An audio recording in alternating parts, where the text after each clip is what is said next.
Hello everyone, welcome back to my another blog.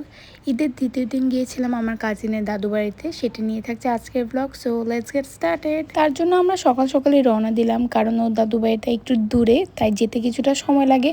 আর আজকে আমরা ওখানে পুরো দিনটা কাটাবো। যাওয়ার পথে আমরা একটু ব্রেক নিলাম, হালকা কিছু খেয়ে নিলাম। যাই হোক, আমরা পৌঁছে গেলাম। পৌঁছেই দেখি জায়গাটা অনেক বেশি সুন্দর। আমরা যখন গিয়েছিলাম তখন একদমই ঝলমলে রোদ ছিল। আমার থেকে এমন পরিবেশ খুবই ভালো লাগে। তো সবাই গল্প করছিল আর আমরা এখানে একটা বানানি টাইপ কিছু খাচ্ছিলাম। আসলে ঠিক কি ছিল সেটা এখন আমার এক্স্যাক্টলি মনে নাই।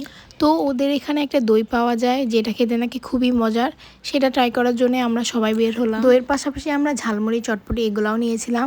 দইয়ের কথা যদি বলতে হয়, দইটা কিন্তু আসলে অনেক বেশি মজা ছিল। দুপুরের খাওয়া দাওয়া শেষে ফ্রি ছিলাম, কিছুই করার ছিল না। সো এখানে আমি আমার কাজিনকে মেহেদি লাগিয়ে দিচ্ছিলাম। দেন সবাই মিলে আবার বেরিয়ে পড়লাম নদী দেখতে। অ্যাকচুয়ালি নদী না, নদীর একটা শাখা বলা যায়। জায়গাটা অনেক বেশি নাকি সুন্দর। সো সেটা এক্সপ্লোর করার জন্য এখন চলে যাচ্ছি। এখানে এসে দেখি নদীর পাড়ের মতো জায়গাটা একদম অসাধারণ। ঠান্ডা বাতাস, চারপাশে একদম স্নিগ্ধ আর শান্ত পরিবেশ। যে কারোরই নিঃসন্দেহে এমন জায়গা খুবই ভালো লাগে, সুন্দর। আর এই ঠান্ডা পরিবেশে সবাই কিছুক্ষণ টাইম স্পেন্ড করলো। ফ্যামিলি এবং ফ্রেন্ডের সাথে পিকনিক করার জন্য এমন প্লেস হচ্ছে একদমই perfect. So guys, that was it for today. I hope you guys like my video. If you did, don't forget to follow my channel and see you in the next video.